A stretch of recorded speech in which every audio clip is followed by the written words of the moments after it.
Assalamu alaikum wa rahmatullahi wa barakatuh. Brothers and sisters, I hope you're well. And I am, of course, alhamdulillah, by the grace of Allah, doing good. I'm actually very well. And I hope you're making the best of life. For life is something that doesn't wait for you. It will move on. Anyway, I want to talk about that Imam who became known as the cat Imam. The Imam who was leading Taraweeh prayer in Algeria, when a cat decided to jump on him, and the Imam was very unfazed. He took it in his stride. He didn't look shocked or horrified. In fact, he reciprocated the very gesture by being kind and compassionate to the cat. He stroked the cat, he held the cat, and he enabled the cat to climb further up. The cat went to the Imam's shoulder, sniffed around as a cat would do, curiosity of a cat as we know, smelled, sniffed Imam's head, rubbed his head against Imam's, gave Imam a kiss and then jumped off. The question is, what did the cat say to the Imam, or what did the Imam say to the cat? Obviously the Imam was reciting the Quran. What was he reciting? Let's examine those verses that he was reciting. The verses are found in Surah Al-An'am, Surah number 6, verse 148 to 149. The verses are, أعوذ بالله من الشيطان الرجيم سيقول الذين أشركوا لو شاء الله ما أشركنا ولا آباؤنا ولا حرمنا من شيء كذلك كذب الذين من قبلهم حتى ذاقوا بأسنا قل هل عندكم من علم فتخرجوه لنا إن تتبعون إلا الظن وإن أنتم إلا تخرصون. The next verse, قل فلله الحجة البالغة فلو شاء لهداكم أجمعين. The meaning of these verses are as follows. Those who associate others with Allah in His divinity will now surely say, had Allah willed, neither we nor our forefathers would have associated others with Allah in His divinity, nor would we have declared anything which Allah did not forbid as forbidden. Even so, those who had lived before them gave the lie to the truth until they tasted our chastisement. Tell them, have you any definitive knowledge that you can produce before us? In fact, you follow nothing but conjecture, and you yourself do nothing but guess. Say, no, then the final evidence of all truth rests with Allah alone. And had He willed, He would have guided you all aright. Those are the two verses the Imam recited. The Imam had a very beautiful and a powerful voice. He was able to capture not only the imagination, hearts and minds of his congregation, but the world over. Everyone is talking about the cat. Very few people are talking about the verses. Well, I'm going to talk about the verses. The meaning contained in these verses, ladies and gentlemen, are as follows. The first verse is clearly condemning as well as challenging those who associate partners with Allah. In other words, those who are polytheist. Condemning and challenging those who propose Trinity, 3 into 1, 1 into 3. Or those who are atheist, who reject Allah. As well as those who are agnostic, who are Allah skeptic, God skeptic we call them. In Islam, our message is very clear. There is no confusion. It's La ilaha illallah. There is no deity worthy of worship except Allah. There is nothing worthy of worship, my submission, my surrender, except Allah. That's one emphatic declaration makes Islam so unique. No confusion whatsoever. There is no multiplicity in God. There is no doubt in God. Anyone who rejects God, associates God, is directly contradicting and conflicting the very essence of the monotheism Islam is proposing. The monotheism Islam is proposing is there is only one God. And that Unitarian message is what this verse is emphasizing. The second point, ladies and gentlemen, though this verse is challenging and condemning all those who claim that they, along with their forefathers, would not have associated partners with Allah if it wasn't Allah's own will. Apparently, Allah willed it so, so therefore they became mushrik. They became those who associate partners with Allah, or those who attributed Trinity to Allah, or those who became deniers of Allah, or confusion, or doubters of Allah. They say it's Allah's will. Well, it makes no sense to suggest that.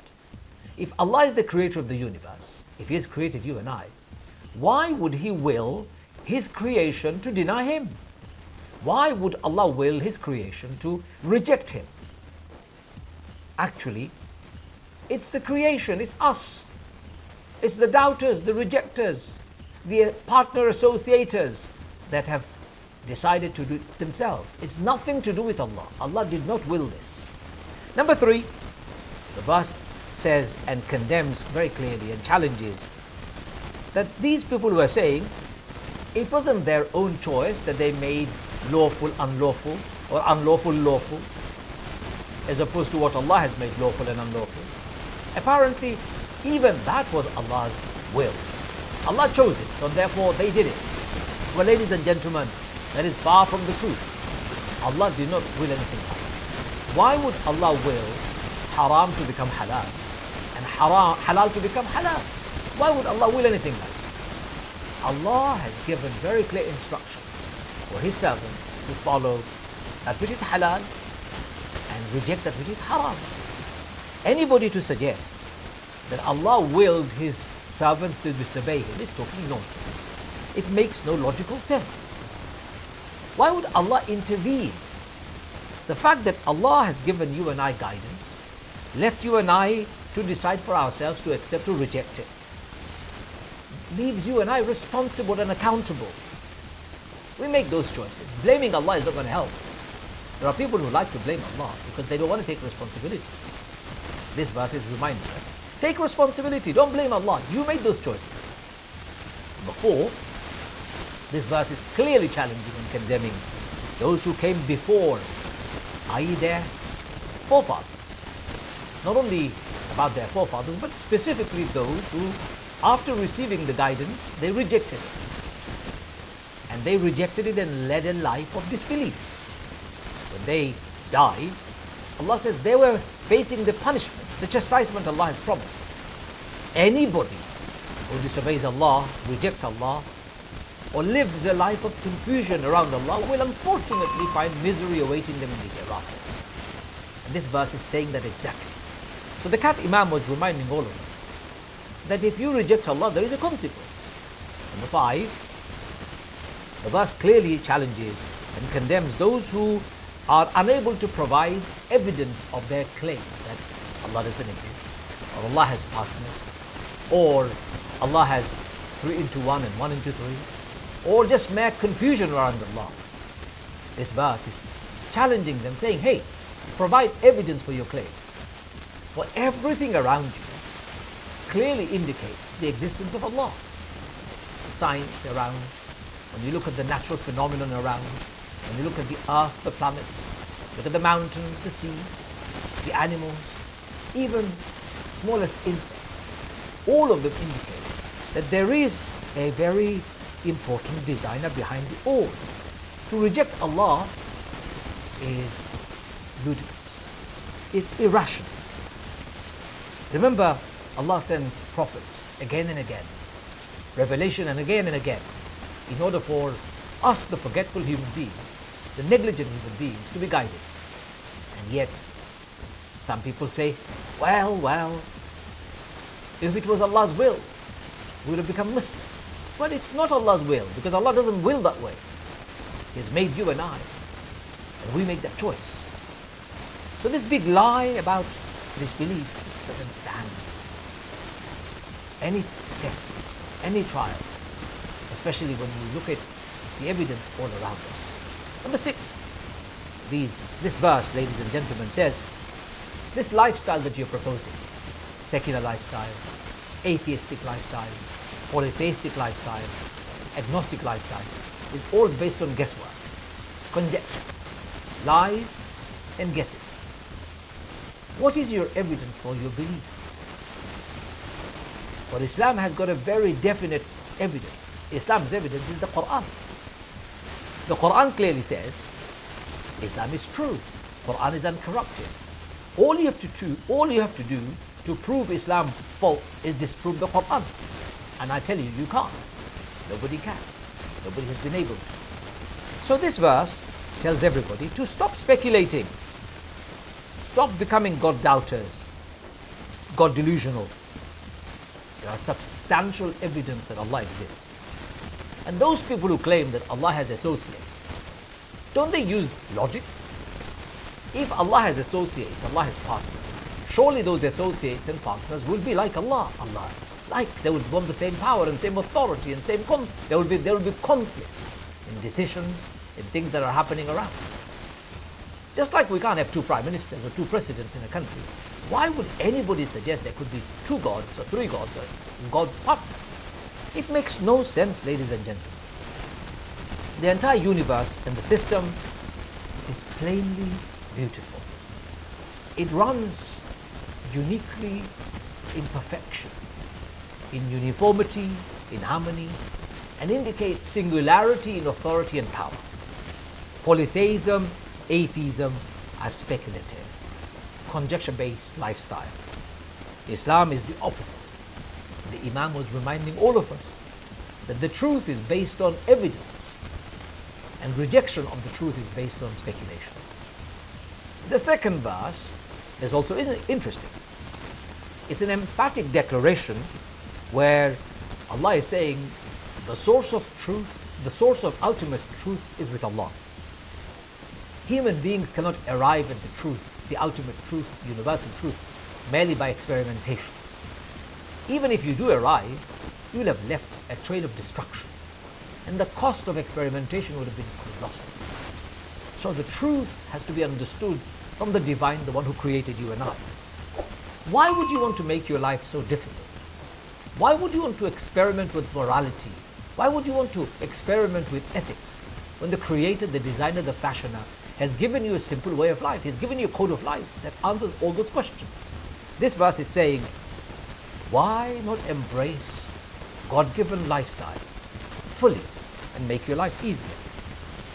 Allah is fully aware of your life and the lives of every creature on this earth. So therefore, the lifestyle He has proposed, that is Islam, must be conducive to a harmonious coexistence of all creatures.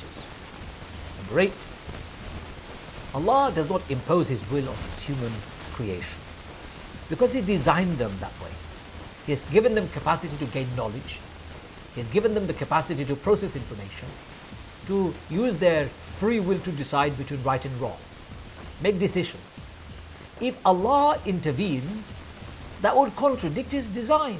It will make His design null and void. If Allah intervened, would we then be prepared to give up our free will? No. From the moment human beings are born until they die, the time that they have, they're free to decide whatever they want. The consequences of their decision is clear, but they're free to decide. And this is why free will is inherent in human, and that's the design of Allah. That is how Allah made it. The very concept of Allah presupposes His omniscience. And the very concept of morality and responsibility presupposes free will. If Allah had willed, everyone would have been guided, nullifies that presupposition, that design. The whole purpose of creating you and I, the unique, intelligent, resourceful, as well as free species, with the abilities to make our own decisions using our free will, is the design itself. So don't say, if Allah had willed. Allah doesn't will this for His creation, humans. He has made His creation, humans, with intelligence and capacity to decide for themselves.